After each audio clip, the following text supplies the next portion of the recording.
month for yes.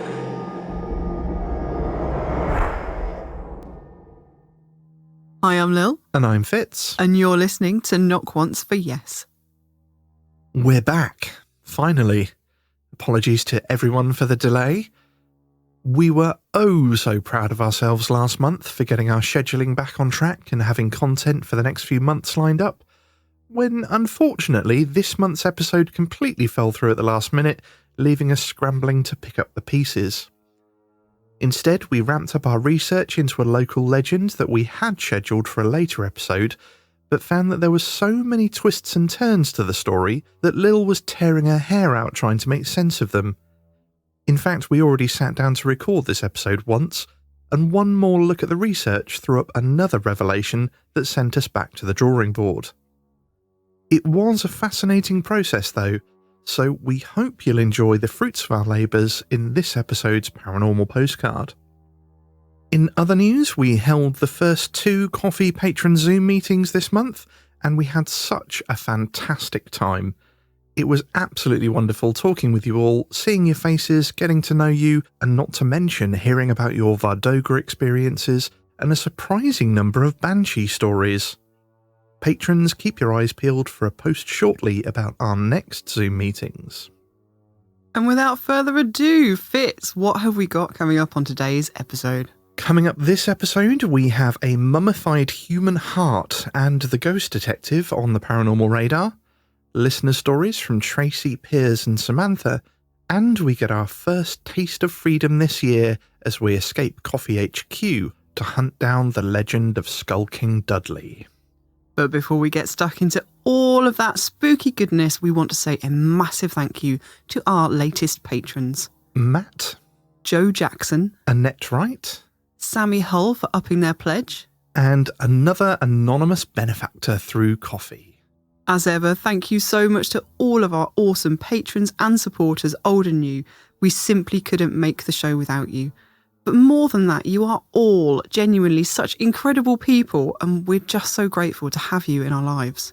Yeah, in fact, we were actually quite nervous about doing these KOFY Zooms because we weren't sure how you were going to take it or whether anyone was even going to say anything. Like we were just going to be faced with a wall of blank faces. Well, we didn't think anybody would turn up. Yeah, but it was really nice to see you all. Everybody was really lovely and accommodating and friendly, and you made it easy for us to do. And I think we babbled a little bit a couple of times. Oh, we absolutely babbled. Yeah, but we really did have fun, and we're really looking forward to the next ones. Yeah, can't wait. It's just like hanging out with a brilliant bunch of friends. Well, Fitz, what's up on today's Paranormal Radar? This episode's Paranormal Radar story comes from, us, actually. Quite some time ago, we visited Woodford Church, home of a notably famous ghost photograph, which features a translucent figure kneeling before the altar of the church. I suspect that many of you have already come across this picture yourselves, either from being our listeners or simply as it's a particularly famous photograph. Well, it's doing the rounds again, as our local news site were interested in the story and, having read our blog about our visit, got in touch to see if they could use our photographs of the location. We happily obliged and have now managed to appear in our very own Paranormal Radar story, KOFYception! Tooting our own horn much, toot toot! The ghostly picture, captured in 1964 by an amateur photographer, is pretty spooky on its own, but it's far from the only unusual thing about this church. There is another, rather morbid discovery to be found at this picturesque medieval church: a mummified human heart. Discovered during renovations to the church in 1866, the heart has since been displayed in a hermetically sealed glass box in the pillar in which it was found. No one's exactly certain who the heart belonged to, but the main contenders are Sir Walter Tracy, the Lord of the Manor at Woodford, who died during the Crusades, and Robert de Kirkton, who died in 1280. Were either of these men the original owner of the heart, that would make it over 700 years old. It is, perhaps surprisingly, still recognisable as a heart, being very well preserved, though obviously rather delicate and somewhat faded. It's not as gory as you might imagine, and it does make me wonder if this is some kind of anchor for the apparition that was caught kneeling at the altar. We did have our own interesting experience there whilst attempting to recreate the original photograph, but if you'd like to hear more about that, you'll have to check out our blog about our visit, which I'll link to in the show notes on the website, along with the link to the North Ants Live article. Yeah, it's worth a look because we do a series of photographs trying to recreate there's been lots of supposed explanations for the original photograph, sort of people that have tried to debunk it, and we essentially tried all the methods that they had suggested for how to debunk it. And, well, you pop over and check out the results, but it was a very interesting experiment. I was out there recently, actually, on one of my local from my doorstep lockdown rambles. I actually walked out to Woodford Church again. I didn't go in because it was all shut up, obviously. But as I was walking out towards the Nen Way, I came across a street called Trailey Way after Walter Trailey. And I just thought it was really cool. I'd forgotten all about that until I walked past it, and it brought it all flooding back. You had a bit of a weird experience when you were out on that walk as well, didn't you? Oh, yeah. On the way back, I was walking down, it used to be an old railway line, so it's a railway cutting that's been turned into like a bike path.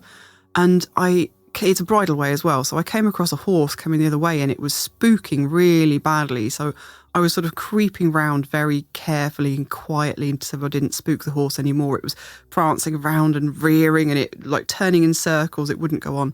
And I spoke to the ladies that were with the horse, and they said that apparently this horse, at every time it gets to this point of the path, it spooks and it won't go any further. It just refuses to go on. Oh, that's so weird. Yeah, well, I posted about this in the group. So if you wanted to go and have people had various suggestions about what it could be. And if you want to go and check that out, pop over to our Facebook group, join in the conversation. Yeah, it was an interesting one. Well, apparently it's the day of shameless self-promotion, which we don't do very well. We're normally really bad at it, but I believe next up on the Paranormal Radar is another story about us. Kind of, yes.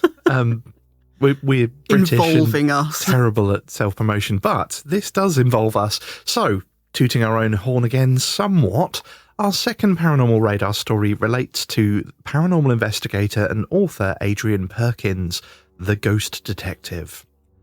We spoke to Adrian way back in episode 21, and we've stayed in touch ever since.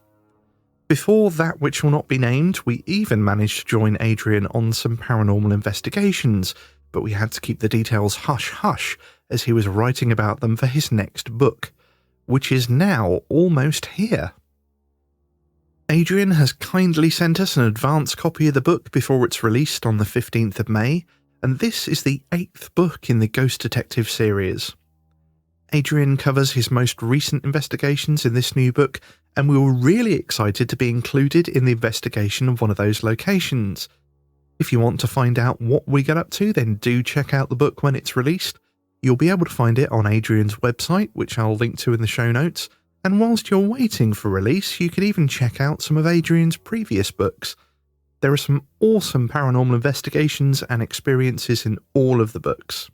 They really are. I love Adrian's books. He's got so many awesome stories within the books alongside his own investigations. Some of them are just like mind-blowing. And I'm so excited about this book, not just because we're in it, but the actual investigation and the history and the stories. It's just amazing. And guys, this investigation, this was the birth of the radio experiment. It was really interesting. And I've never been written about before, so it was really exciting. Picking up a book and reading it, oh, it's me, that's me. We're so uncool. Moving on, we've been having a surprising amount of activity on our YouTube channel lately, possibly because I finally got around to updating it with all of our episodes, and we've also had a few interesting comments on some of our videos. Hidden Desire got in touch to share a couple of their time slip experiences. They said, "I've had 2 time slip experiences. The first was in my home. In it, I found myself in my basement. It looked how it always did, but there were 2 things amiss. 2 doors that were not there prior. One next to our built-in bookshelves and piano, and the other was at the end of our storage hallway in the back. The first door led into a small room, which was almost triangular. with a wall heading straight ahead on the left with counters. Then at the far end, it had a filled-in window well, an industrial sink, an old unplugged fridge, which smelled like a milk-stained lunchbox. The final wall formed the third wall of the triangular shape of the room, with some old metal standing shelves along it. In the centre was a small island counter with another sink. All the cabinets were empty, and the entire room had dust layering it. The second room was an orange shag-carpeted room with 70s wood-panelled walls. The furniture was clunky and heavy, like the kind you'd see in a college dorm, at least in the US. There was a waist-height dresser to the left as you enter, the bed in the left corner with a black-green plaid comforter, a desk next to it with 2 shelves, a tall dresser obscuring most of the window well, also filled in, an old calendar from 1973, and a closet with sliding mirror doors. There was nothing in the closet aside from a shelf, some old hangers, an empty cardboard box, and wood floors. This is repeated many times, totaling over 30 times by this point. Even the spots on the wall are hollow sounding compared to the rest of the wall. Looking into the original schematics for the house, the owner wanted to have 2 rooms similarly designed at those locations, but due to their placement under the driveway, they were scrubbed. The second experience was whilst going on a walk in my neighbourhood, which was a former plantation and underground railroad location. I was nearing the old plantation house, buggy house and servant's house when I began looking up to the sky and walked with my eyes closed, taking in the fresh air and sun. I opened my eyes as I began to trip, and found myself in a wheat field with a plantation house and accompanying structures present. I landed face first in the wheat, and as I pulled my head up, I saw both white and black workers in the field looking at me with puzzled expressions. I then noticed 2 men who began approaching me. I could feel them helping hoist me up with one arm underneath my shoulders, and could start to hear one asking who I am. As I got back up in a standing position, I found myself near where I fell. The weirdest thing was, I had some wheat grains stuck to my pants, and some dirty handprints on my shirt on the arms. It isn't the first time that I've seen strange things before either. I've had premonitions as well, seeing future events affecting those around me. I witnessed the deaths of my grandpa and a close family friend in premonitions the night they passed away. My grandpa in his retirement home bed where he clutched my hand in his final moments, asking me to watch over my mum, his daughter. The other of my friend's father as he suffered from a heart attack. I've also seen my own death, or what was nearly my death. I was driving home from college when the song The Passenger came on. It read 3:24 p.m. on the car clock. I was beginning to cross a bridge when a semi came up the entrance ramp and T-boned me, killing me. In I guess what you could call the waking world, I was driving when the song came on. The clock read 3:24 p.m. and I felt a sickly sensation in my gut. I slowed up, and like clockwork, there was the semi. Instead of hitting me this time, it struck the back of the car ahead of me, causing them to spin out as the semi sped off for an exit ramp and down the expressway. Judging by the spacing, if I hadn't slowed up, I would have died that day. Oh my goodness, that last one. I'm All so of them? well, all of it, yeah. But I'm so glad that you had that last premonition. Although, obviously, sorry for the car in front, but thankfully, it sounds like they didn't get it as badly as what would have happened to you in your premonition. And it did answer a question I've had about premonitions before. Is like, if you have them, there's so many times where there didn't seem to be any way for you to change them, or just that you didn't know that it was a premonition till afterwards, etc., etc. But this answered that question for me. It's like, they had this premonition, they saw it coming and avoided the outcome. Yeah, they were able to actually do something about it, which, like you say, we've discussed before. Sadly, a lot of times, people's premonitions, there doesn't seem to be anything they can do to change the situation. That, or you just don't realise. Like, you think, oh, it's just a dream. I just had a weird dream, and then it comes true like the next day or something, and you're just like, oh, you know, not that anyone would believe me if I'd have turned around. There was one, I think, it was a house fire.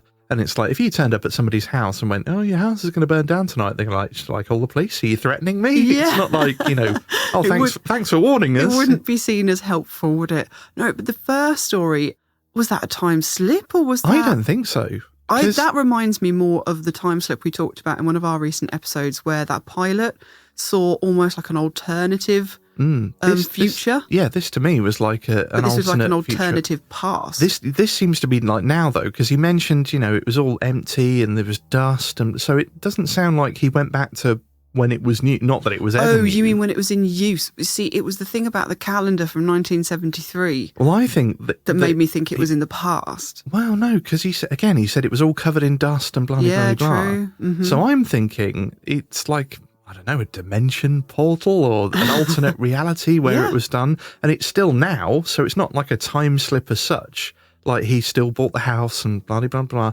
But in an alternative reality, those rooms were built. Where those rooms were built. And it was interesting that he could follow up and find out that those rooms were planned. Yeah, that's really, really interesting. Fascinating. There were some awesome stories. And I just dropped in YouTube comments. I was like, wow, this is amazing. I wrote back to him a couple of times because there was some really interesting stuff in there that I just wanted to ask him. And he kept sort of going, I've got another story for you. Bring it on. Yeah, well, bring them all.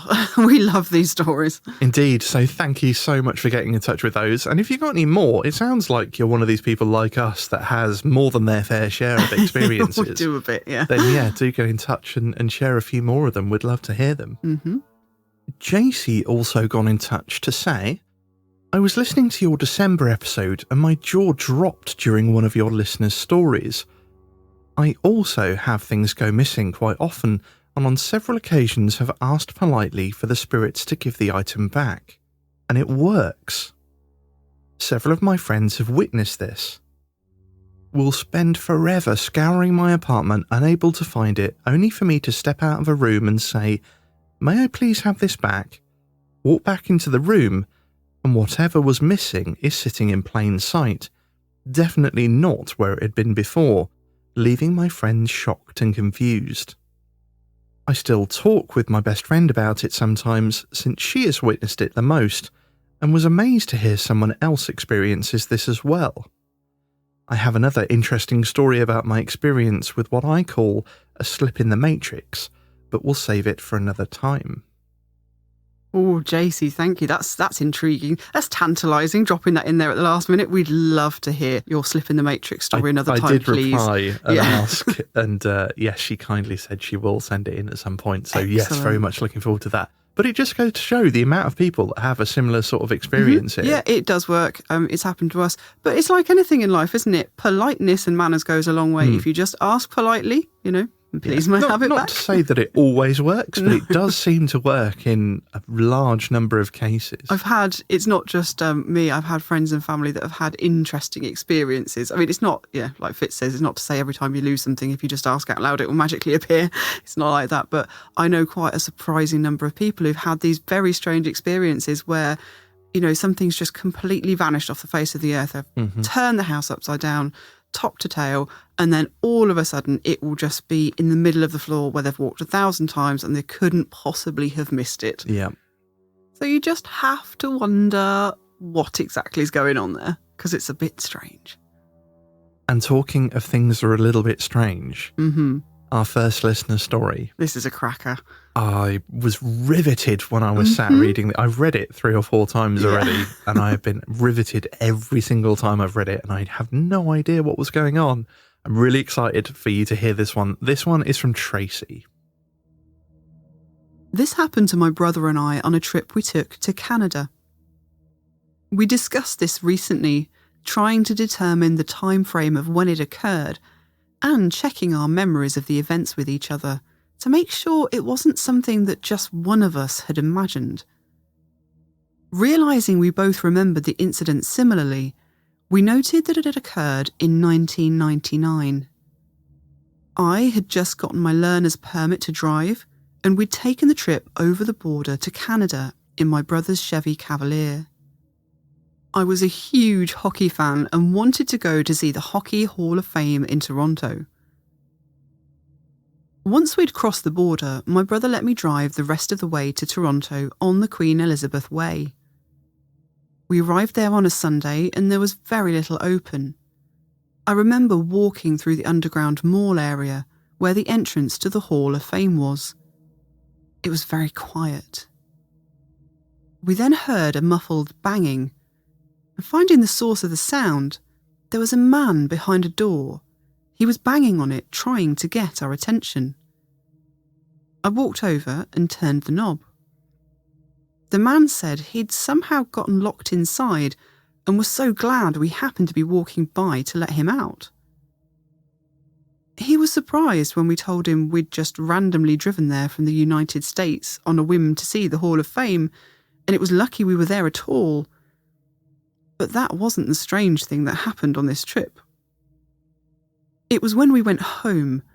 Nothing else out of the ordinary occurred until we were driving home, and it was late at night. We had crossed the border and were in Niagara Falls, New York. I was driving. We were heading down Rainbow Boulevard, looking for the highway that would take us south to Pennsylvania, when we got to the end of the road, facing a huge Nabisco factory. It had giant silos, and I clearly remember them saying Nabisco across the top. My brother says he remembers that it said Nabisco shredded wheat. He was a passenger, so he could have paid better attention to detail than I had. I was just trying to pay attention to where I was going. But this is where things got weird. We lost the FM radio station we had tuned into and couldn't find anything else that would come in at all, but that didn't seem too strange. I had taken the right-hand turn in the direction of the highway and we drove for a while when I realised that we should have been at the highway by that time. It wasn't that far from the boulevard. Still, no radio stations would come in, and suddenly we were back at the Nabisco plant, facing it. We had not made any turns but the one I took the last time we were facing the factory. There was no way that we had got turned around. The roads were all straight. It didn't make sense. But there we were, at the very same intersection, pointed in the same direction, looking straight at those huge silos. So I brushed it off and turned the opposite direction, thinking I had to have just made a wrong turn, maybe absent-mindedly. I was a new driver, it was late at night, and I was a bit tired, but we drove for a few more minutes without making any turns, and we ended up right back at the Nabisco factory, looking at those silos. I was starting to get freaked out, and so was my brother. We started fighting, yelling at each other about how we had to have made a turn or gotten turned around somewhere, and it didn't make any sense that we kept coming back to this same spot. Not just to the same intersection, but facing the same direction, looking at the same building. The static coming from the radio didn't help either. My brother tried the AM dial and managed to find an older station. That eased the tension slightly, but we realised we were in some kind of a loop, and no matter what direction we went, we kept ending up back at the same place. We were running out of gas, and there were no stations anywhere that we could find and nowhere to stop for help. We saw no businesses open, the streets were empty. It was about 2:30 in the morning by the car clock. I was in tears at this point, thinking we were going to be stranded. This was before we had cell phones, and there was nowhere nearby with a payphone to call for help. We were hundreds of miles from home. But, just as suddenly as it had begun, it ended. After what felt like an eternity of trying different directions and ending up back at that plant multiple times, I took the same right-hand turn I took the first time, and suddenly the highway was right there. Not the strange side streets that were there before, but a bright, modern highway. The one we needed to get home. We stopped at the first exit we came to for fuel, and the FM stations were coming in again. When we saw the clock in the gas station, it was more than an hour behind the clock on the car's console. The same amount of time we were stuck in the loop. I tried to forget all about the strange incident, but I'd gotten lost in another town in Pennsylvania many years later on my own and stopped at a station to ask for directions. The person behind the counter said, "You go straight up the road until you get to the old Nabisco plant." I froze. The memory of the incident in Niagara Falls came flooding back into my mind. I stopped listening at that point and decided to find a different route to the one suggested.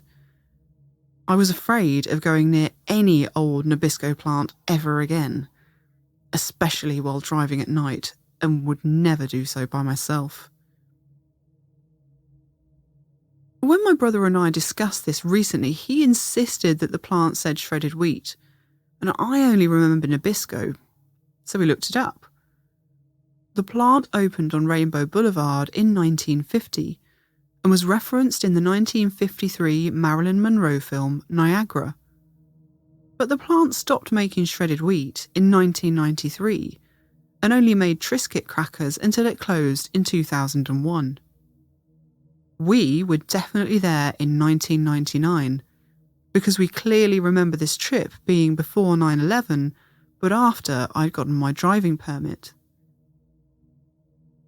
I found a photo of the plant taken in 2000 of the street we kept ending up on and the view of the towering silos as we saw them. But the silos say Triscuits. My brother found a photo of the plant from the 1950s. It said shredded wheat. Were we in some kind of time slip? Was the AM oldies radio station actually the music of the time we were stuck in? How can we explain the difference between the car clocks and all the other clocks once we got out of the loop? Could we not find the highway because we were stuck in a time before it was built? I don't know. It was definitely a strange experience. And I'm glad my brother was there too, because I wouldn't believe my own memory of it if he wasn't there to remember it too. And thank you to Tracy for sending in that story. That gives me shivers every time. Literally the hair on my arms raise up when I read it. It's so weird. It's like straight out of a science fiction novel, isn't it? It's like straight out of a book that somebody's written about a time slip. I was going to say crazy. Twilight Zone, precisely. Yeah. Like almost everything points to time slip. Mm-hmm. But the one thing that throws me is the fact that they kept ending up back at the same place without making any turns. Yeah, that's strange. That's the one thing that really, like... Well, the only thing I can think is that if the road layout was different and they were trying to take a road that didn't actually exist in the time that they were stuck in, was it just that they had nowhere, they couldn't go any further, so they just ended up coming back to this one point? And that kind of makes it sound like there's a purpose, like an intention. Like, if you were in a time slip and you came out of it into a point where there wasn't a road or something else, you know, you'd almost expect to, like, slam into a wall or appear in a field or something, not just suddenly turn back up where you started. It almost feels, well, very much, as you say, Twilight Zone, like they've fallen into this kind of puddle of time, and every time they try and leave, they're just being magnetically rebuffed to the centre of this kind of time puddle. It's strange, but it feels, like I said, like there's a sort of controlling thing in it, because if you haven't made any turns, like, I don't know, it's just, I can't make sense of it. It's so bizarre. I can't, and it must have been very frightening, because, you know, back then in the 90s, before, you know, we forget, and I forget now, that we didn't have mobile phones until very recently. Mm-hmm. And I mean, you know, when we first got together, we had to get the AA route planner out to go anywhere on a road trip. You know, you didn't just have a sat-nav on your phone. No. And to be stuck in that situation and not be able to leave or contact anybody or get help or get home, it must have been really frightening. Indeed. I'm just trying to imagine what you sat-nav... Well, your sat-nav would obviously stop working, but I just had this humorous thing in my mind, just like, the route you're intending to take does not yet exist. Yeah. To be honest, Please wait for 50 years. It does freak me out sometimes when Google says, you're on an unknown road. And I get a bit excited when that happens. And I'm like, oh, have we gone into a time slip? But it's never happened yet, unfortunately. No, it recognises the road. It just doesn't have... It's named Unknown Road on the map. I know, it sounds more mysterious than it is. But it does sound fun when it's like, you have entered the unknown zone. You've gone off the map. You've gone off the map, man. Well, I think it's time for another listener story, and we get to take a break because the wonderful Piers has sent in his story already recorded by himself, which we love. We love hearing you guys read your own stories. So get ready, sit back, relax. You're going to enjoy this one. My story is less of a story than a series of incidents that run through my mother's side of the family, mostly focused around the family home in the Eastfield area of Peterborough. I won't give the street name or number because I have no idea who now lives in that particular house, or if any of the occupants, since my grandparents sold up, have experienced anything, shall we say, uncomfortable. I'm relaying these incidents as faithfully as I can. Memories fade, and even my mother, who told me these stories on many occasions as I was growing up, now doesn't recall all the details that I relate here. These are not tales embellished by retelling. Although I may have mentioned them in passing during conversations over the years, this is the first time that I've tried to put them down in one piece. The first in this series of miniatures occurred before my mother was born, and all involved now are long dead. This story is about one of my great-grandfathers. I understand that in the 1930s, he and a small group of friends gathered in the garden shed with a Ouija board. They'd retired for the evening from the pub my great-grandfather ran and decided to see what they could conjure. No doubt there was some jollity as the group wended the short way down to the shed at the bottom of the yard. As I recall my mother telling it, not an hour had passed before the group left, ashen-faced, and never to enter that shed again, nor to discuss what had happened within. We fast forward now just over a decade to the late 1940s. My grandmother was never openly religious. She had that secular way of keeping up appearances, so her 3 daughters, my mother one of that group, were sent to Sunday school regularly and attended church for the main festivals, the bare minimum for respectability in those days. What was less well advertised was that Granny, as I called her, also attended the spiritualist church, I believe with one of her friends and neighbours. One of the activities it's believed they brought home from there was something the family liked to indulge in at gatherings, table turning.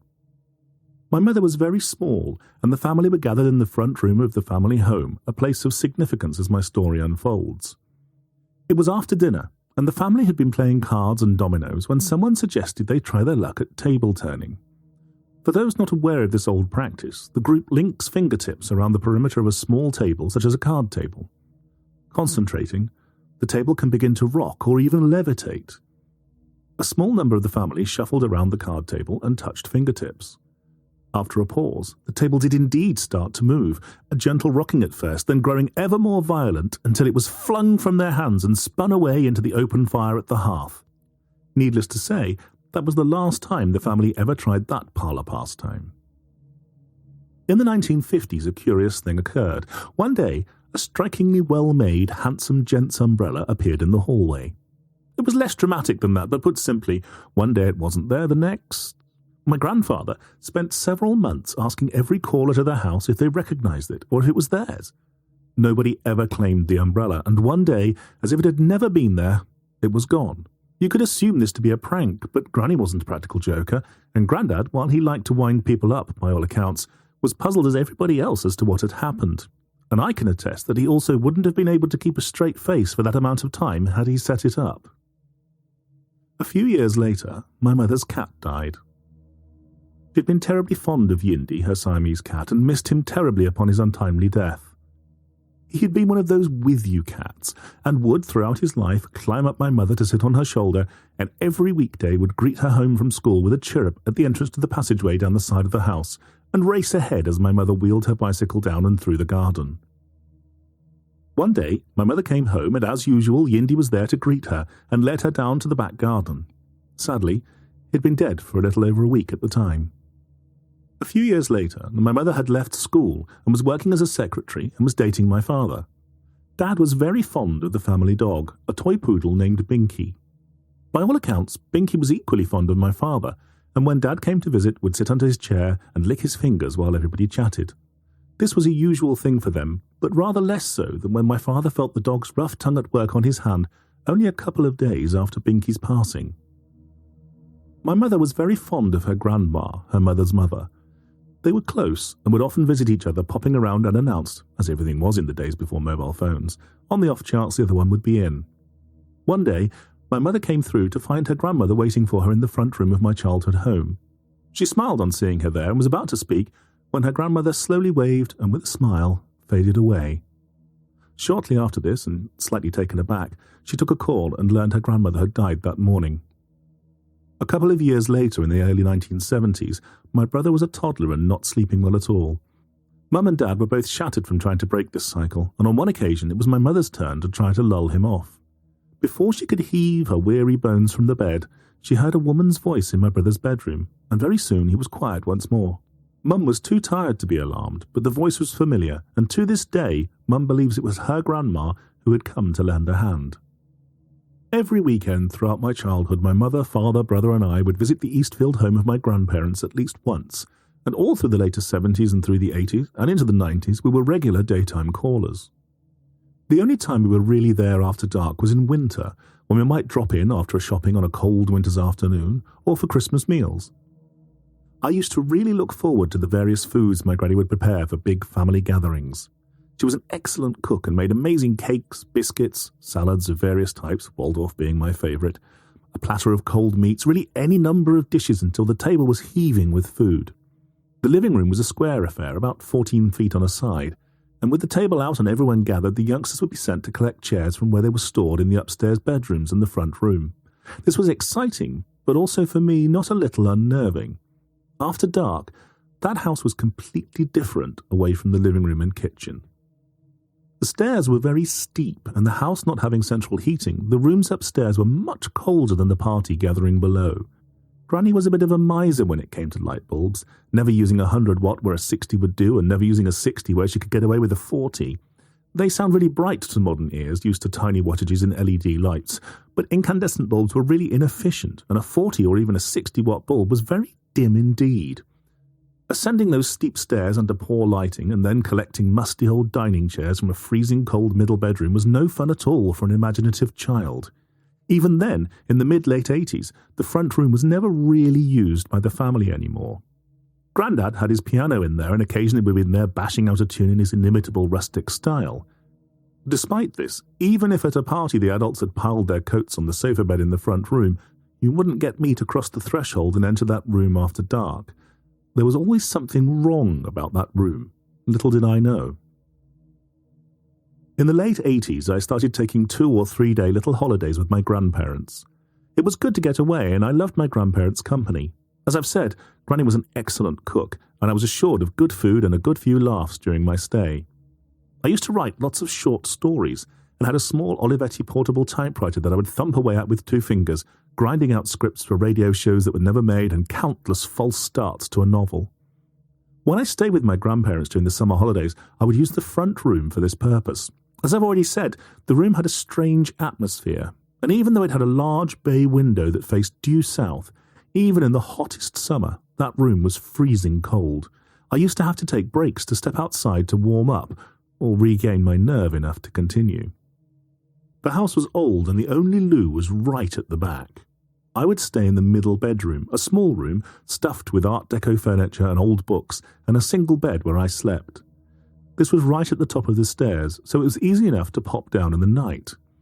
After dark, with no lights, the mood of the whole house changed. If careful, you could step across the tiles of the hallway and open the living room door without touching the floor. I became adept at this, and also never looking down the hallway towards the front door in the night. Nothing could make me look down there. I'd creep through the living room and then meet Benji, their corgi, in the kitchen.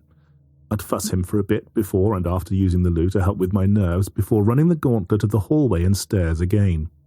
It never occurred to me at the time, but my grandparents slept apart, as many older couples did in those days. Grandad slept in the back bedroom, which, while it was a step further away from the loo, wasn't much more than a few yards extra. Grandad was neither incontinent nor infirm in those days, but he used a bucket like a chamber pot in the night, rather than going down to the loo. I now wonder if he too felt something was wrong in that house after dark. What I did learn in my later teens was that there was some disagreement between the neighbours, but it was generally held that a previous occupant of that house had hanged themselves in the front room. My final tale is my own experience from my early teens. Round the corner from where I grew up was a large abandoned house with many outbuildings and a huge plot of land. Before I was born, the barn at the side of the house had been used as a mechanic's workshop for a time, but by the turn of the 90s the house was empty, open, and long gone toward ruin. There were rumours that it was haunted, in the usual way that children at school assign these characteristics to anything other than the obviously lived in. One warm, late July evening, I'd been to explore the house and found the west-facing sitting room to have a wonderful sense of peace about it. The central stairs were probably dangerous, and there was a hole you could have fallen through in the floor of one of the bedrooms looking down into the other front room of the house. As I said, it was huge. To the rear there was a scullery and kitchen with a series of side rooms inset to the outside wall, a place I dared not explore. Out the back of this was a small yard and some rotting stables before you reached the huge gardens, all overgrown, and the big greenhouse with its shattered panes. I'd not really been scared off, and the following evening, to put the haunting rumours to bed, I invited a friend over to explore with me. I told my mum where we were going, and though she disapproved, I think she too was curious about the place. We crept round the side, a gap in the fence by a weeded-in old Ford Popular, the easiest and most discreet way onto the land. It was hot, still, humid that evening, without a breath of wind, and we carefully made our way round to the driveway alongside the house. As we did so, I stopped and asked my friend to be quiet. We were still, but could hear footsteps approaching behind us. We turned, half expecting a local bobby, but there was nobody there. At this point, my friend was at the point of running, but I insisted and showed him the reception rooms, and he calmed down. We wandered outside again, and standing by the barn, once more could hear the footsteps. My friend fled. I was a little unnerved, but walked round the end of the barn to look inside. The barn was largely open to the elements at each end, but for the dirty, clear plastic sheeting that hung listlessly in curtains at the house end. You could see the remains of the workshop, and a workbench ran along one wall. There were still some mechanics' repair manuals in the manufacturer's folders on that bench, along with some rusty tools. I started to look around the barn, somewhere I'd never explored before, when the silence of the space was broken by a rustling. Slowly, and of their own volition, the pages of one of the open manuals started to turn over, and then the plastic sheeting that moments before had been hanging like starched washing flapped as if someone was coming through the gap between. There was no breeze, no passing traffic to make one. There was no reason for this to be happening at all. It was my turn to flee. I never set foot there again until the place was bulldozed a year or two later. The lines of earth threw up macabre new treasure, and I gathered the jawbones of various animals that must have died and been buried there over the years, including horses' teeth and other unidentified bones. They then built a block of flats and a small housing estate on the plot, such was its size. Today I'm back living in that same village again, and often walk past the site and reflect on what happened. I sometimes stop outside on a still, humid summer evening and wonder if the residents of the flats where the barn stood ever have strange experiences like I did that day. Thank you so much, Piers, for that. I mean, as much as we love reading all of the listener stories, and we truly love it, but it is such a treat when we get a story read to us. And I kind of want to know what happened in the shed with the Ouija board, don't you? There are lots of things I wanted to know about. Like you say, first of all, I just have to say, Piers, you have a wonderful voice for storytelling. Yeah, if you don't already narrate audiobooks, you must do so. Indeed.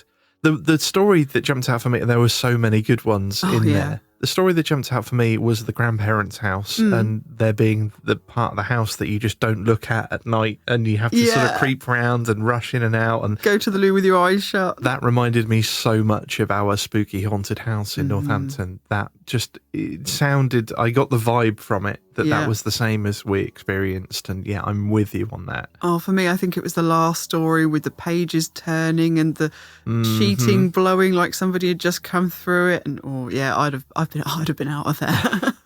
There's some awesome stories and some really lovely ones too. It's always nice to hear the sort of heartwarming stories, like your mother seeing her grandmother appear to sort of say goodbye, and then helping comfort the child that was struggling to sleep at night, and then your cat and the dog coming back to have a bit of a friendly lick.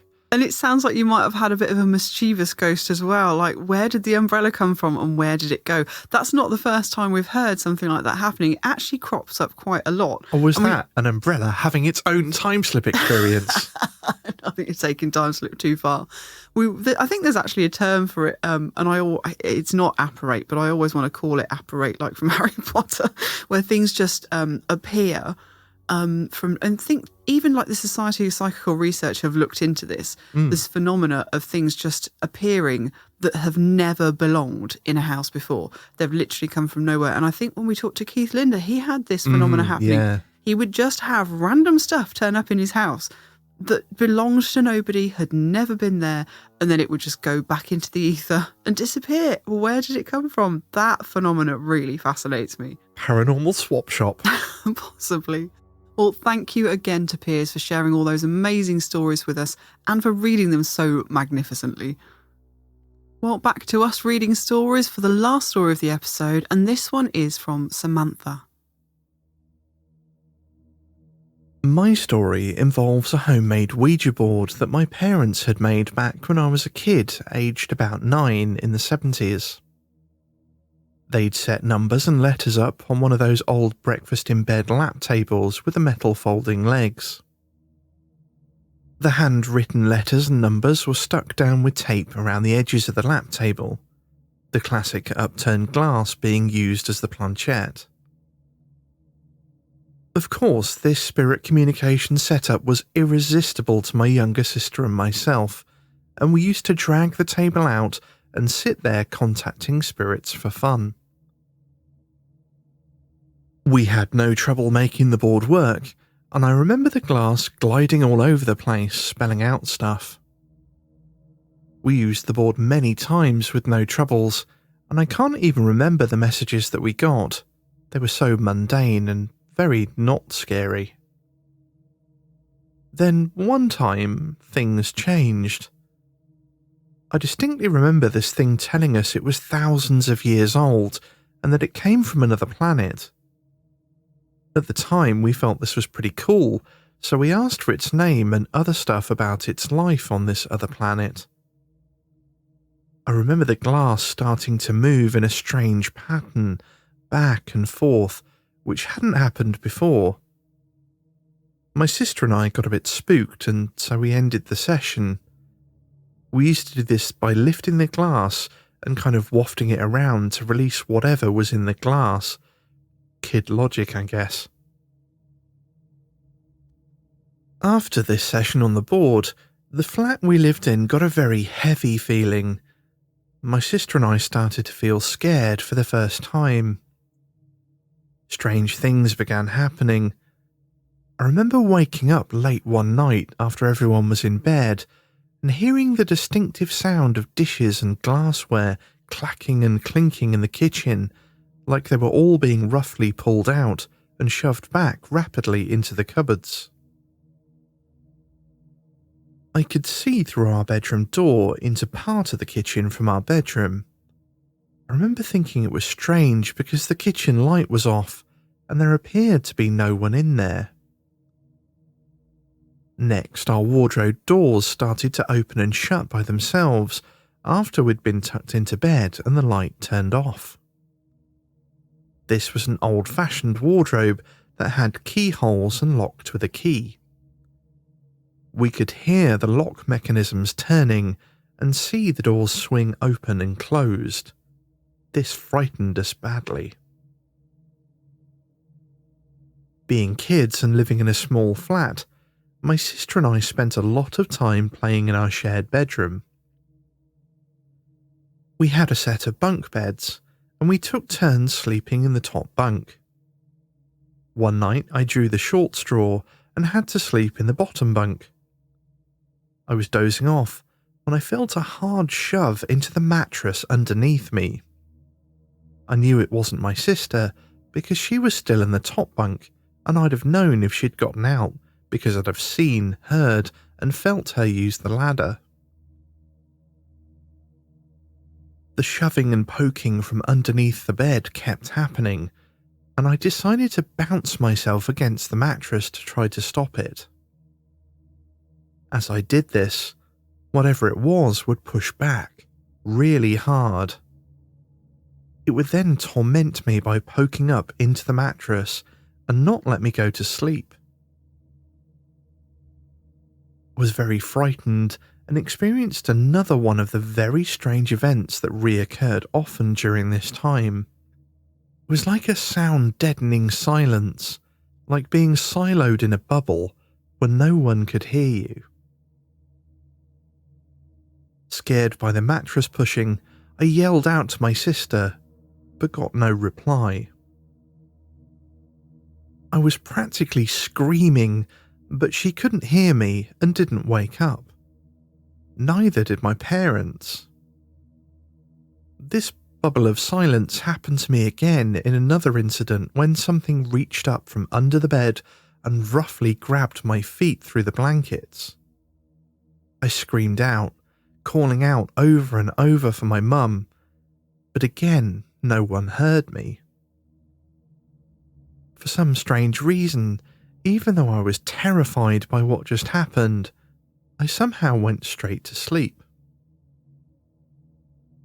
In the morning, I asked why no one had come to help me, and my mum said she hadn't heard a thing and that I just had a nightmare. But I know I'd been awake when this incident happened. I might have been a kid, but I was old enough to know what a dream felt like compared to hardcore scary and awake reality. I had thought that I was the only one being tormented this way, until my sister came up to me and demanded to know why I was ignoring her frantic calls when spooky stuff happened to her in our room. So it wasn't just me. I told her that I hadn't heard her call out. Another strange thing that I remember was that I'd get these funny incidents where I would feel like what felt like fingers gently tracing a circular pattern on my back through my clothes. I could be sitting on the sofa watching TV or having lunch at the table and it would start. It was a strange feeling that's hard to describe, but what would happen next was even stranger. After the funny fingers tracing circles on my back feeling stopped, I would experience something that felt like fine threads being drawn out of my back. I could actually feel something being pulled out of me. Of course, it was invisible. There were no actual threads or whatever it was, but this drawing stuff out feeling would be repeated several times and then stop. I'm not sure what that was, and it still gives me the creeps till this day. Was something pulling energy out of me? I have no idea. My parents say they experienced nothing during this time.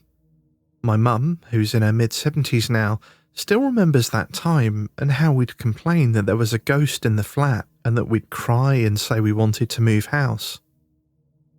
Gradually, whatever the phenomenon was faded away, things happening less often. We did eventually move away, and it didn't follow us, but strange things keep happening to me even to this day. I've not come across another case where the weird pulling sensation has been reported, but I keep reading up on All Stuff Paranormal just in case I find another person who's experienced it. And thank you so much to Samantha for sharing her experiences with us.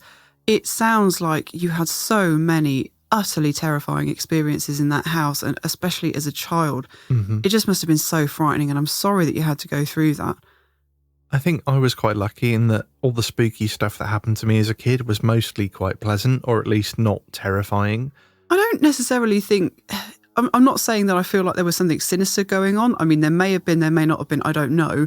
But just the fact that, you know, if especially as her parents weren't experiencing anything, I think for you and I, it was probably slightly different. We had stuff happen to us as kids, but the adults in our lives had also experienced things. There was that kind of understanding there of, you know, it just happens, it's nothing to worry about. And it's different, I think, if the kids of a house are experiencing something and the adults aren't. And that's not to say that they wouldn't necessarily believe them, but you just don't have that shared, that commonality, that shared experience to, you know, make it feel, it just makes you feel a bit better knowing that somebody else is experiencing it too and understands what you're going through, doesn't it? Definitely. I have to say, I do understand when Samantha was talking about having the things happening under the bed. I haven't experienced that. That sounds really, you know, dramatic and very, very scary. But just the bit where she said she'd unbelievably just went back to sleep afterwards. All these things were scaring her, and she went. Common. Yeah, it is, and I've done that myself. So I did want to share. I think I may have talked about it on the show before, and it wasn't anything that extreme. But I was at my parents' house. It was after I'd moved out, and I was just visiting, and I was in my old room, and I was trying to sleep.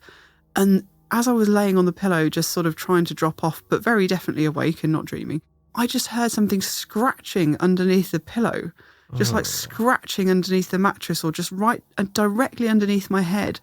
And there was nothing under the bed. Like, it's completely open, carpeted, clean, pristine room. My mum's very much on top of the housework. There's no chance that it was any kind of animal, you know, or insect or rodents or nothing like that. There was really no explanation for what it could be, and it was just something scratching. And all I could hear as I tried to drop off to sleep was this scratching, and I knew it had to be something a bit weird and that I couldn't explain naturally. And so I just tried to ignore it, and eventually I did go to sleep. And you'd think that as an adult, especially one who's had other paranormal experiences, that I might get up and investigate or be, you know, then sit up and be too worried to go to sleep. But no, I just dropped straight off eventually. How strange. Like you say, it is quite common. Quite common. And the sort of bubble of silence thing, I've heard that talked about quite a few times before. And also sometimes in time slip stories, which was why it was interesting that it came following the sort of time slip show.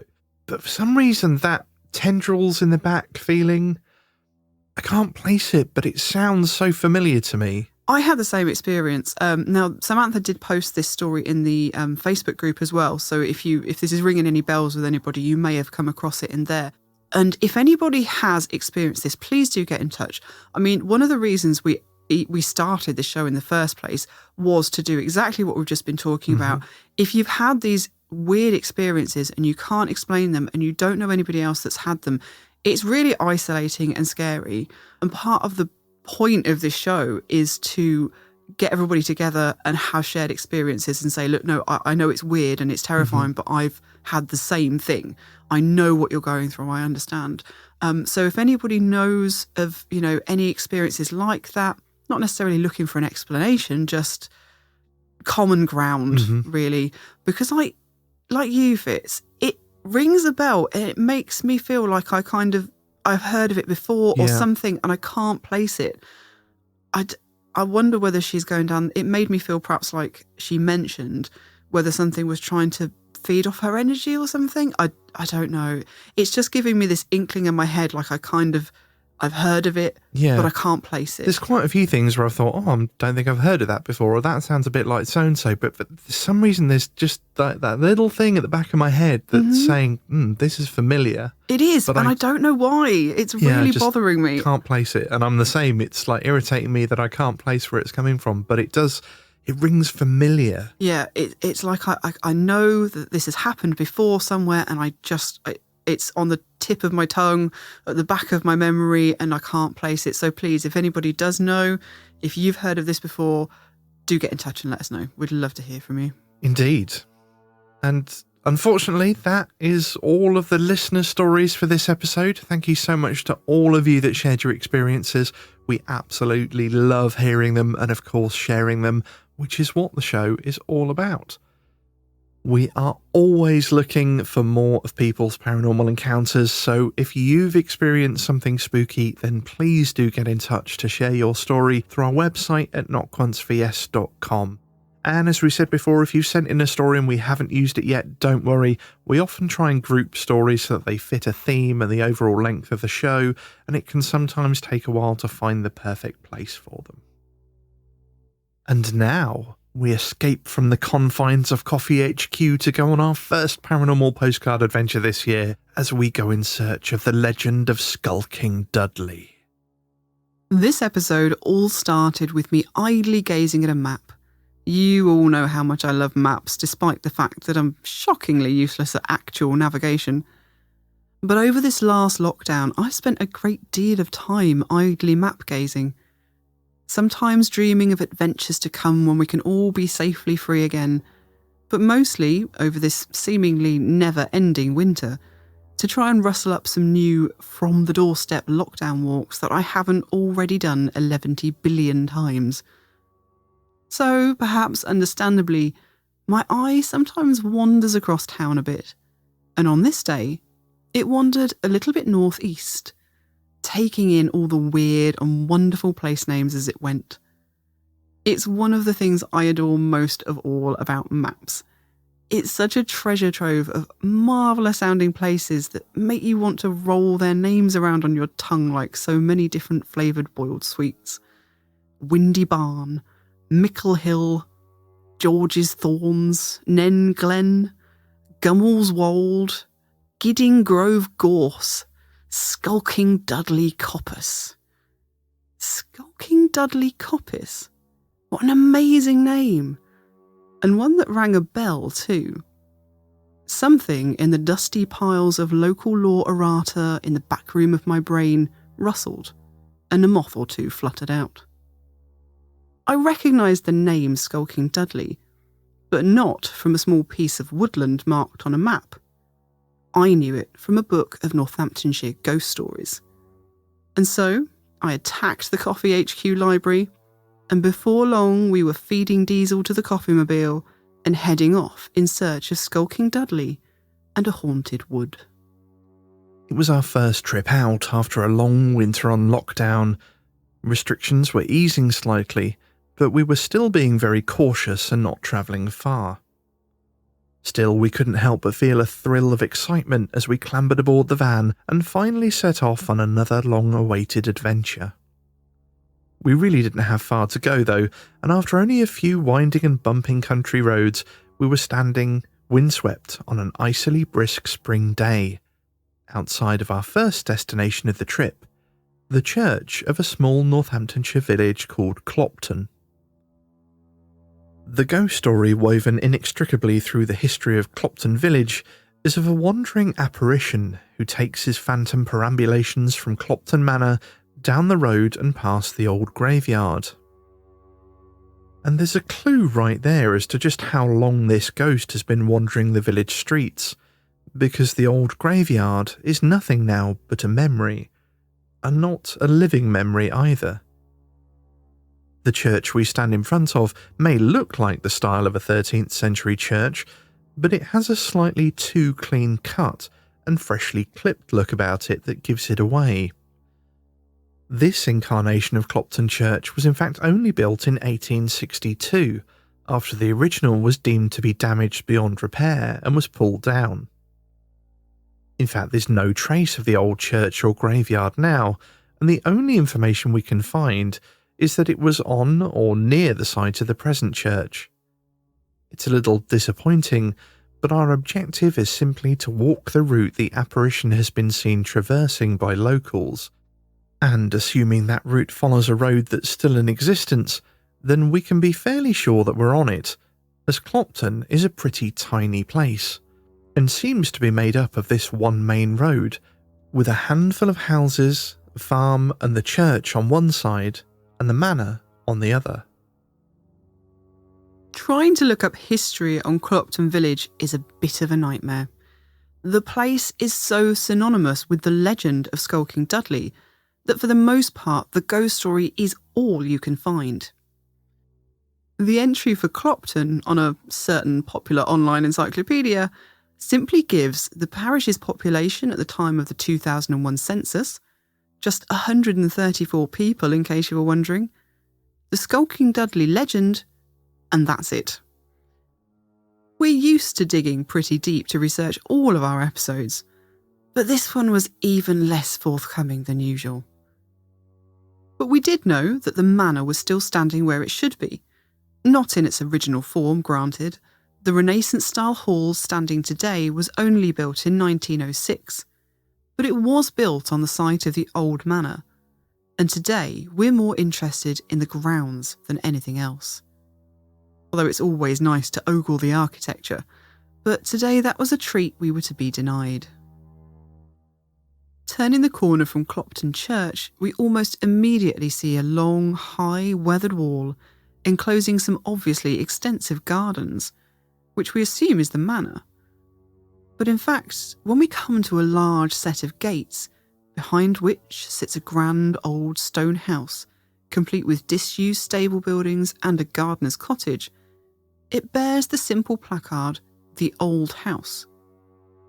Continuing our walk a little further, it becomes obvious that this was not, after all, the manor, as the next entrance we find is far grander.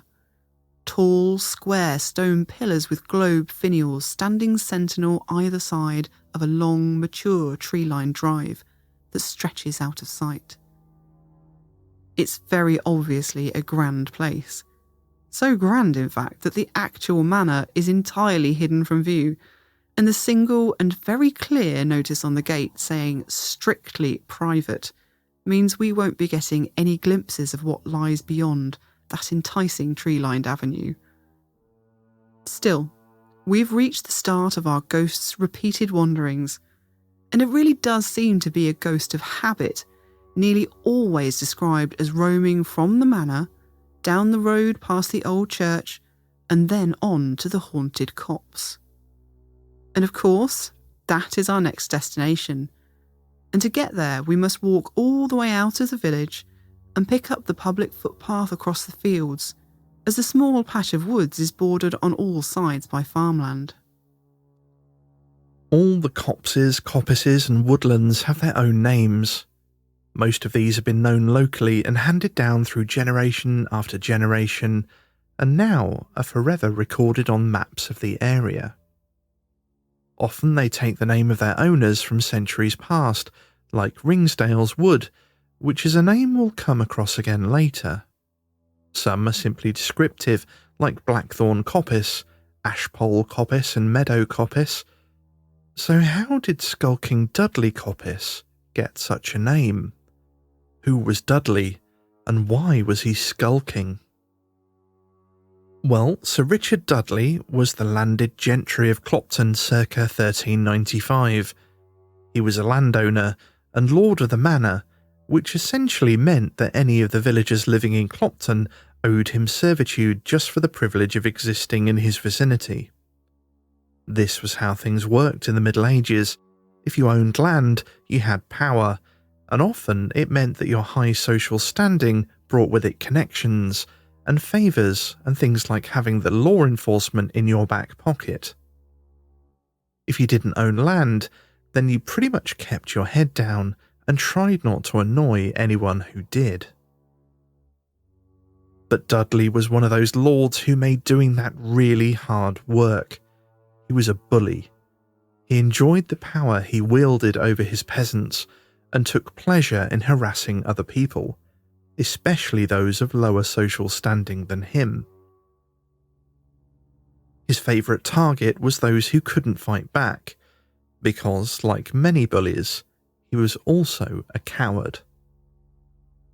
He spent a lot of his time and energy trying to accumulate more land to add to his wealth, meaning he was frequently engaged in one tussle or another with other lords of the surrounding areas.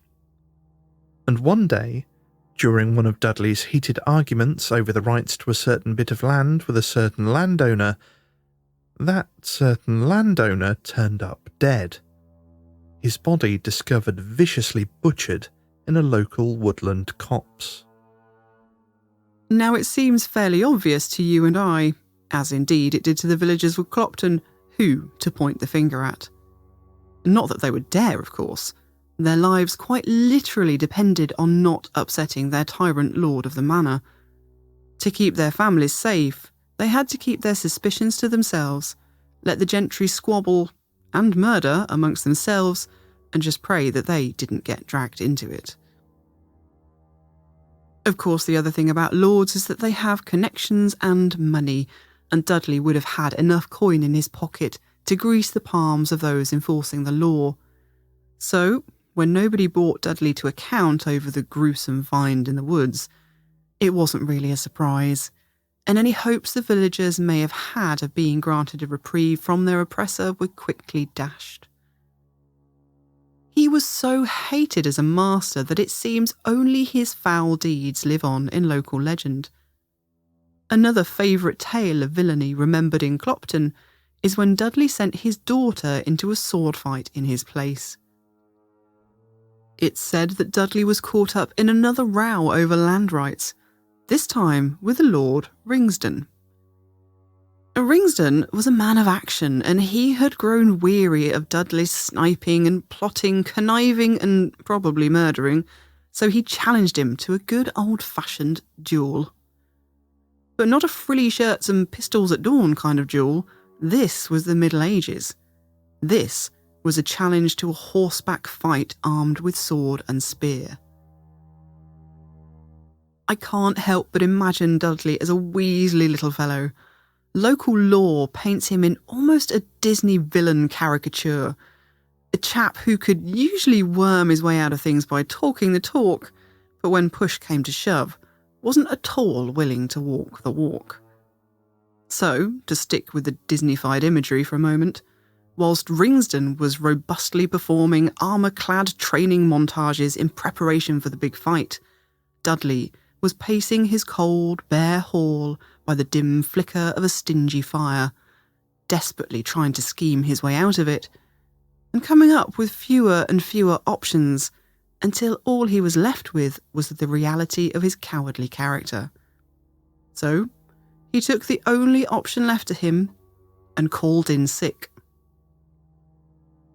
He took to his bed, informing his family that he was suffering with gout and couldn't possibly get on his horse to fight.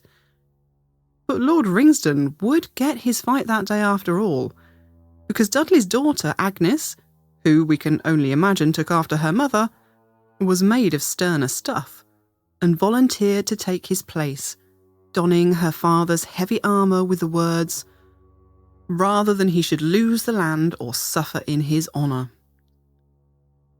Now Agnes, she was feisty, and she must have been doing some training montages of her own, because she rode fast and fought hard and managed to unseat Ringsden from his horse, leaving him lying prostrate on the ground.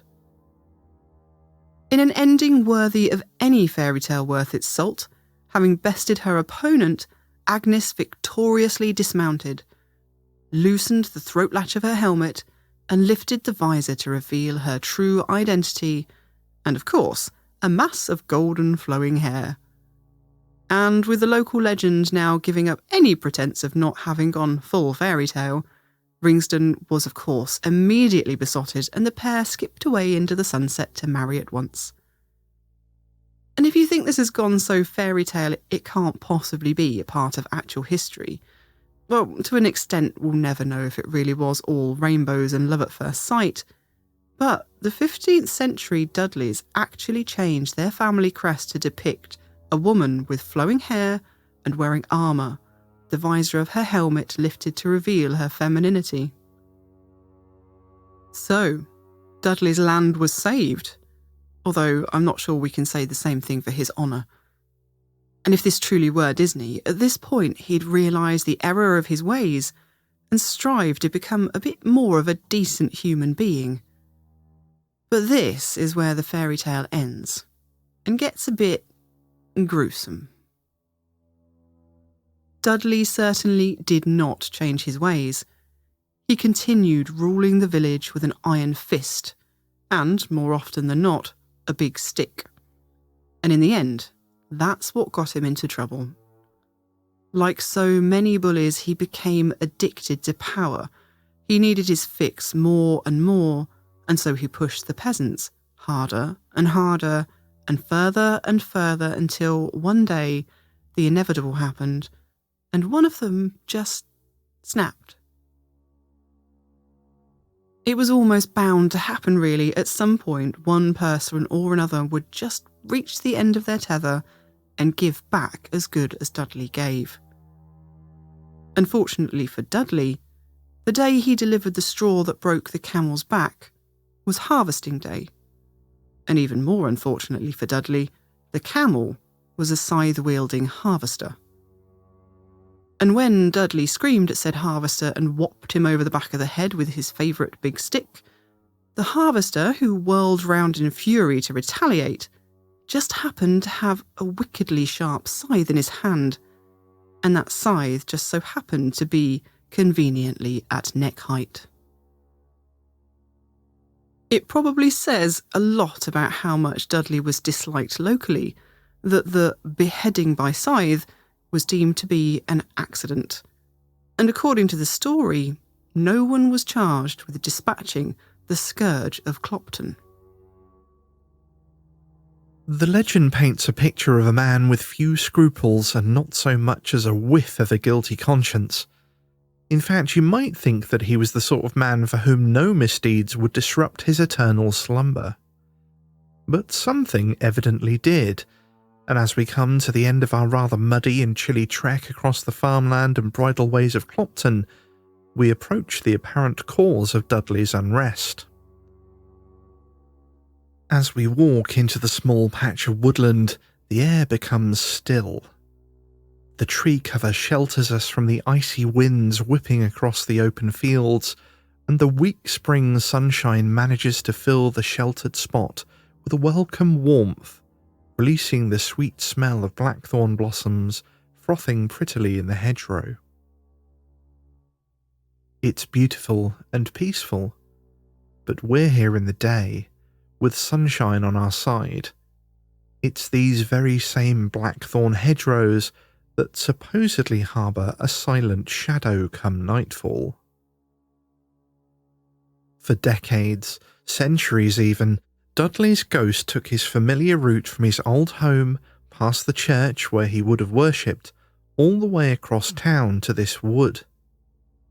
Locals would see a shadowy figure flitting in and out of the hedgerows of the wood, furtively lurking in the shadows before darting out into view and moving further into the trees. The best way they could describe the sinister-looking apparition they had seen was skulking.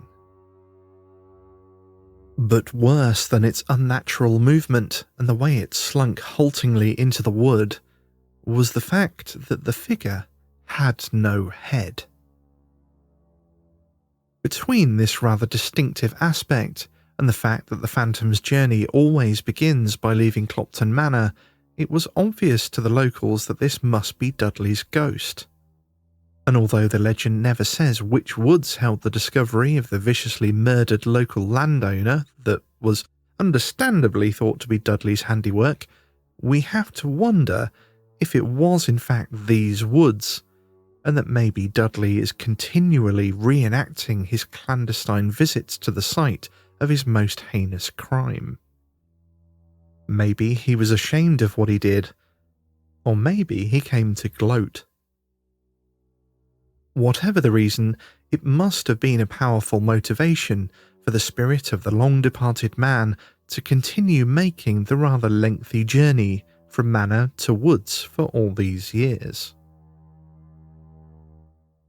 For some reason nobody has yet been able to fathom, the apparition dramatically increased his nighttime walks from the year 1900, leaving so many witnesses trembling in its wake that by 1905, locals decided something must be done to lay the ghost to rest.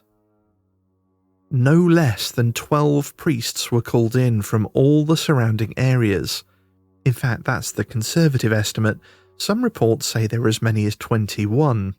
And, led by the Bishop of Peterborough, this veritable posse of priests met at Clopton Church with bell, book and candle to exorcise the ghost, and finally put Skulking Dudley to rest. Interestingly, Dudley's ghost is said to have tried to bargain with the priests to only be banished for 1,000 years, and if that doesn't sound reminiscent of the man's weaselly, conniving character, I don't know what does.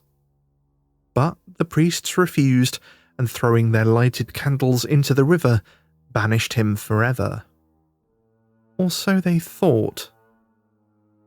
Several sources say that after this his wanderings did cease, but according to others, Dudley must have found a way to worm out of his eternal banishment, as his headless, shadowy phantom has been seen in recent years, as recently as 1994 in fact, when he was spotted in the well-manicured grounds of Clopton Manor. Above us, dark clouds glide over the pale sun and snatch away the thin tendrils of warmth that had crept through the tree canopy.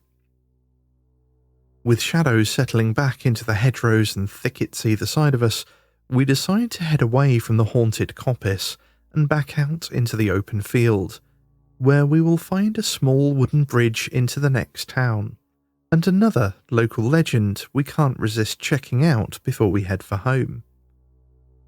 By the time we've walked all the way out to Skulking Dudley Copse, we're nearly in the next village over, and that is the village of Titchmarsh. We wend our way through the pretty streets, which, in the emerging sunshine, seem to be filling with fellow walkers, sporting serious-looking leather boots and hiking poles. And who can blame them? The afternoon is becoming quite glorious, and the area is perfect for a classic afternoon ramble. Titchmarsh is a quintessentially quaint English village, complete with thatched cottages and almost obligatory red phone box. There's even a village heritage trail you can follow, and we spot some of the highlights as we walk. The oldest of which is a house of Tudor origin, and maybe the most impressive is the old rectory, a magnificently gabled Victorian stone building with what seems like a colony of chimneys. It almost wouldn't look amiss on an episode of The Addams Family.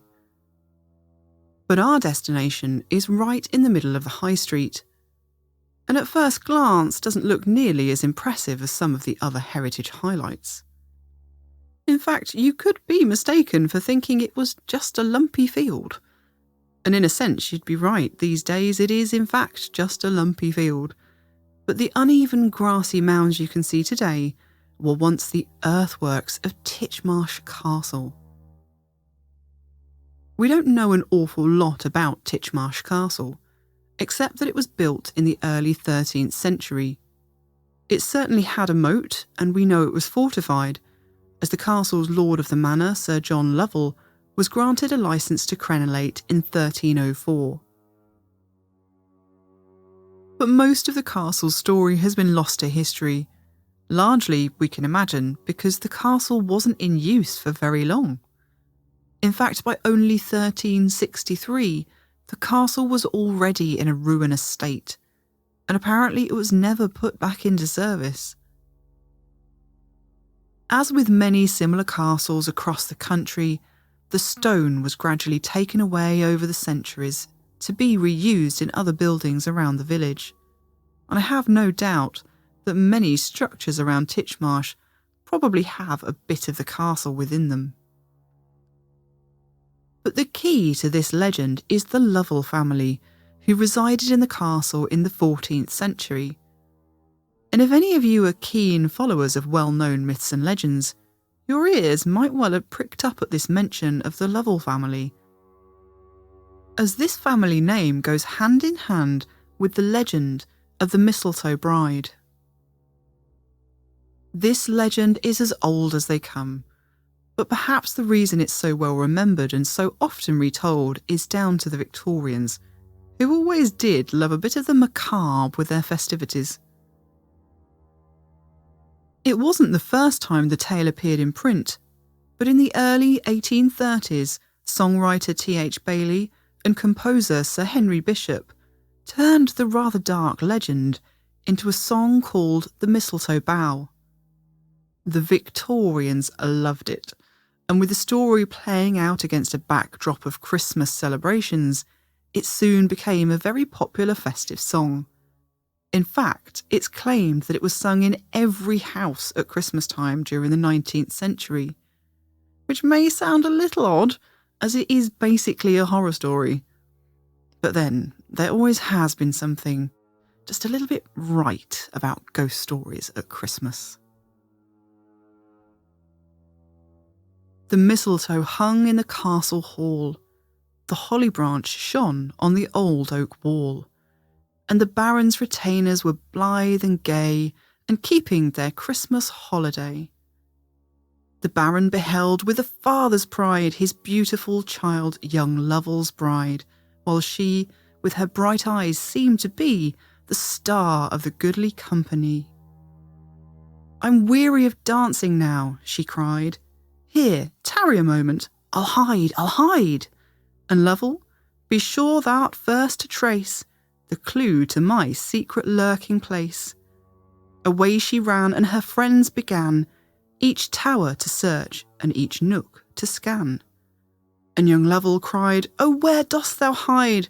I'm lonely without thee, my own dear bride."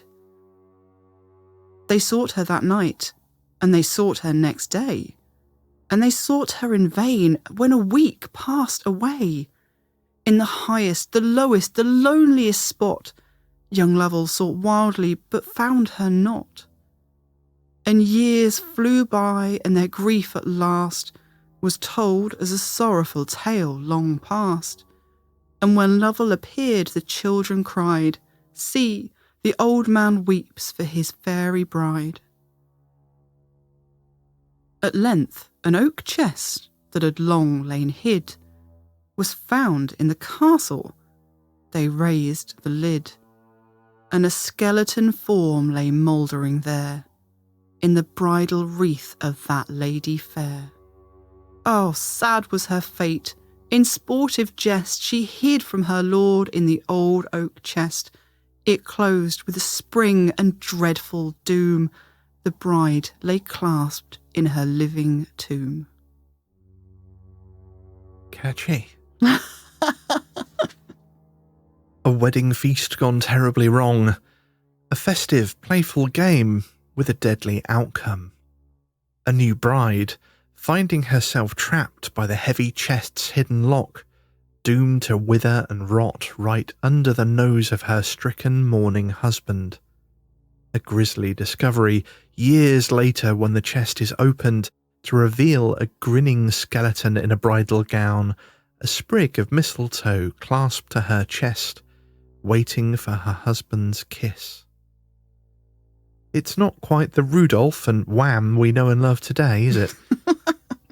But its legacy has lived on, with countless variations of the tale written into books, poetry, songs, silent films. Even Alfred Hitchcock snuck a little nod to the tale in one of his movies. And through it all, no one's been able to decide where the original event took place. It's been such a widely told legend for so many years that it's all but impossible to trace its origins back to one location with any certainty. And to be honest, I think a lot of people don't want to, really. There are houses all over the country claiming to be the birthplace of the Mistletoe Bride legend. Some of them even have on display an ancient heavy oak chest big enough to hold a body to bolster their claim to the title. And let's be honest, the mystery in and of itself is kind of fun.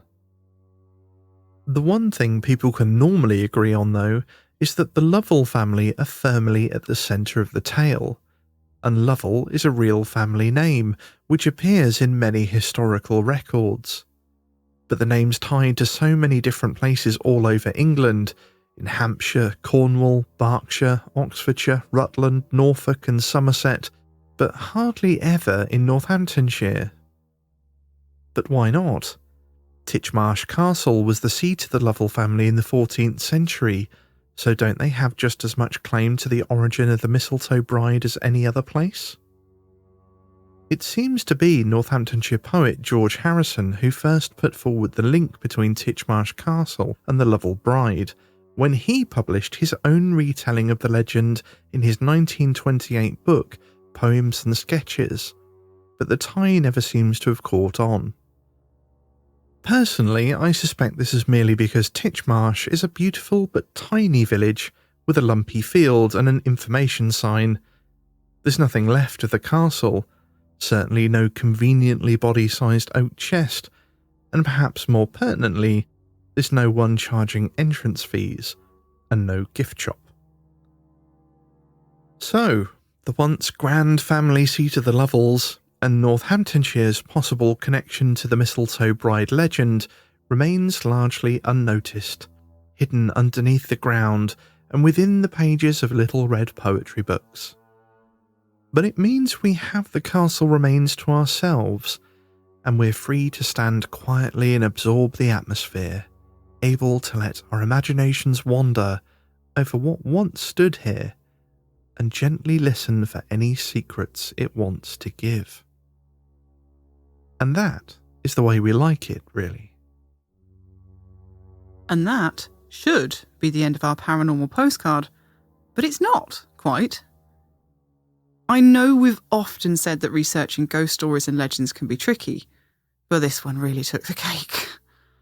The legend of Skulking Dudley has so eclipsed the village of Clopton that nobody seems to have bothered to write any actual history about the place, and everywhere we looked, all we could find was the legend. But some things didn't add up. For starters, in the tale, Agnes, the feisty jousting maiden who bested Dudley's opponent, is supposed to be Dudley's daughter.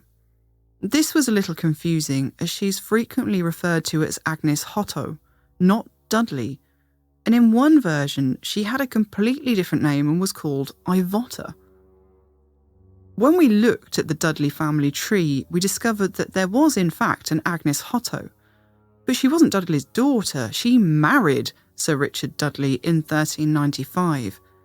And further back before that, the estate of Clopton, or slightly confusingly Clapton as it was known then, was held by the Hotto family, not the Dudleys, presumably until Sir Richard married Agnes. All the references we could find seemed to cite an unknown monk as having recorded the event in which Agnes had bested Dudley's opponent in a joust. I mean, that makes even more sense in a way with her quote about rather than he should lose the land or suffer in his honour, bearing in mind they actually seem to have been her lands. But it still didn't quite add up. Nowhere could we find who this monk was and where he recorded the information. Only that some chap wrote in 1741 about an unspecified monk who wrote the story down for the first time. It seemed sketchy, especially as some of the details had obviously been confused. It does happen a lot, and I suppose you can't expect the recounting of something that happened in the 1300s to remain entirely intact 626 years later, but the lack of information was really bothering me. Until, finally, I found an actual book containing actual historical facts about Clopton, a Northamptonshire miscellany by the Northamptonshire Records Office.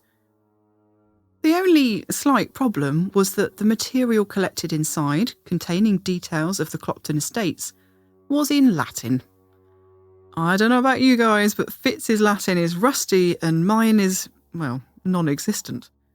Mercifully, however, the editor had thoughtfully written a précis of some of Clopton's highlight in an English foreword.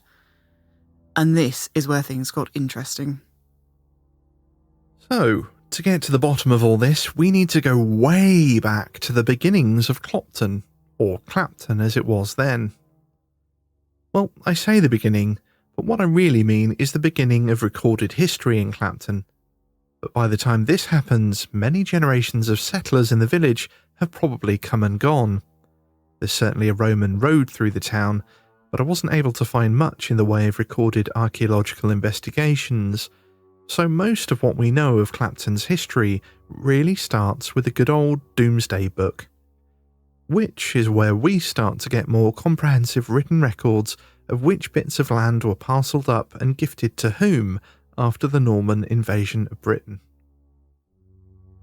The book we found published by the Northamptonshire Records Office is basically a collection of estate records of the Hotto family, the family who were the resident ruling faction in Clopton from around the 12th century to the 14th century as far as we can make out.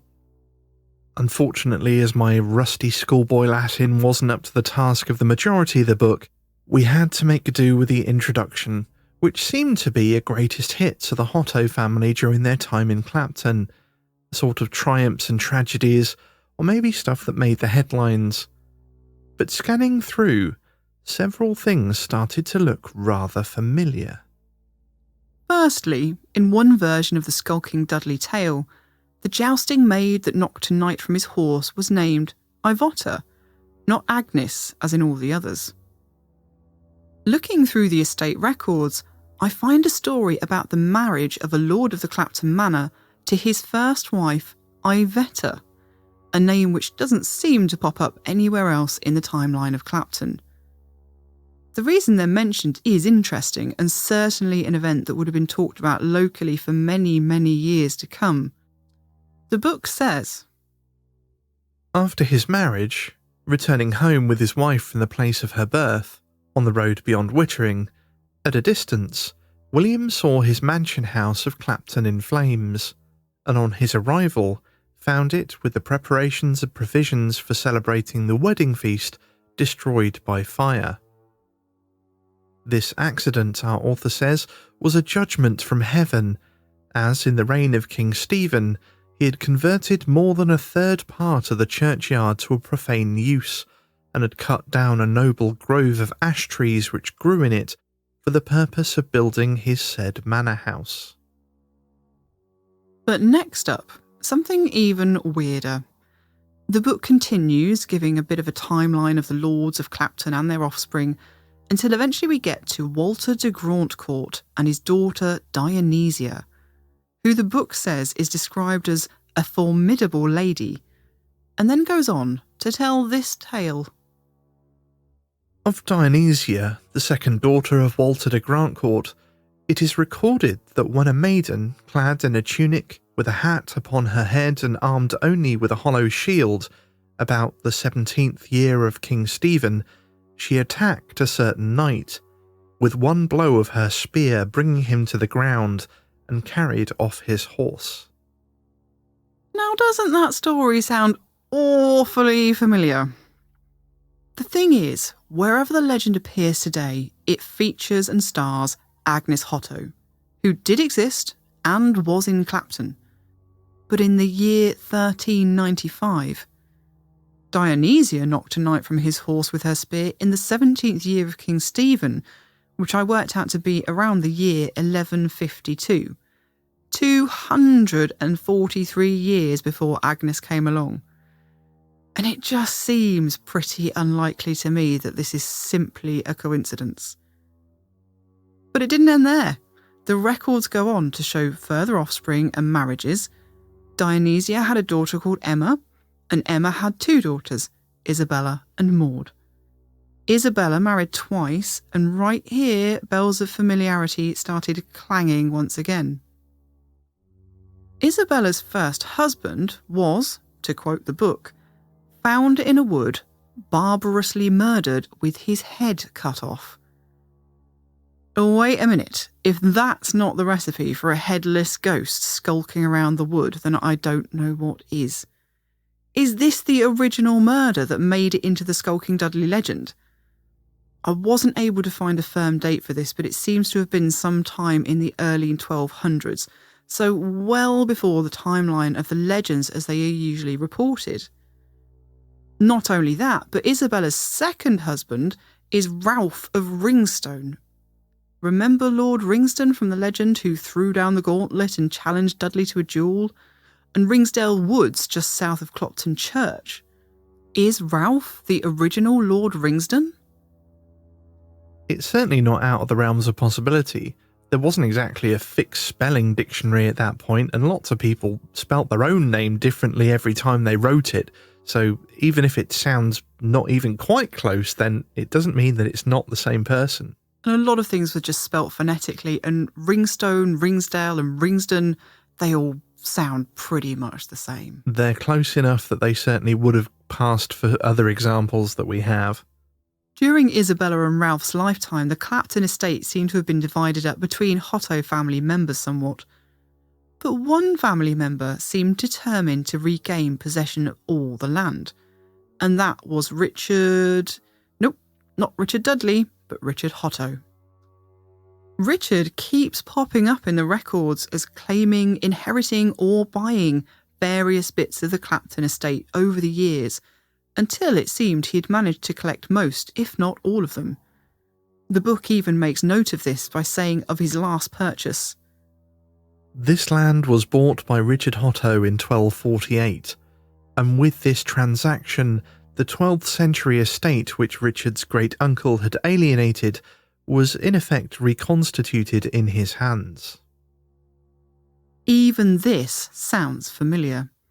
Richard, Lord of Clapton, planning and scheming and trying to get his hands on all the lands of Clapton. So was the Sir Richard of the legend actually this Richard Hotto?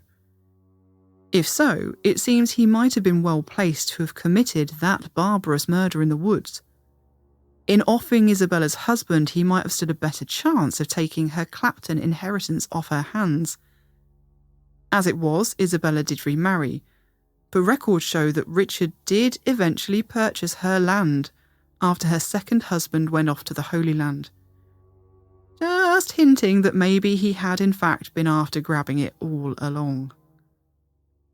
In this short précis to the Hotto estate records, we find nearly all the components of the Skulking Dudley legends, just 200 odd years before they were meant to have happened. It feels a bit like the exploits of the Norman ruling families of Clapton during the 12th and 13th centuries have been remembered and retold for hundreds of years. But with every new generation, the heroines and villains have taken on new characters, become relatable people within living memory, and who knows how many times that happened, until somebody, somewhere, wrote the stories down, and that particular incarnation of them has been taken as gospel ever since. And that, I'm afraid, is all we have time for this episode. Thank you to everyone that shared their story this episode, and don't forget that if you have a story to share, please do get in touch through our website at notonceforyes.com. We are always in need of your true paranormal experiences, as they are the heart of the show. There you can also find links to all of our social media, so do please join us on those and take a peek at some of the places we've been and have a chat. Thank you again to our patrons, whose support is vital for us to be able to keep producing the show, and if you'd like to support the show, please do consider becoming our patron, which you can do by following the links on our website or by visiting patreon.com/KOFY. We loved chatting with all of you on our Patron Zoom meetings, so keep your eyes on your email inbox for the notification coming soon about arranging the next ones. Not Once for Yes is produced by my production company, Narrative Audio, and if you've got a podcast and would like to outsource your editing and post-production, then please do get in touch either through Not Once for Yes or narrativeaudio.com. We hope that you'll join us again for some more spooky stories and haunted history on the next Not Once for Yes.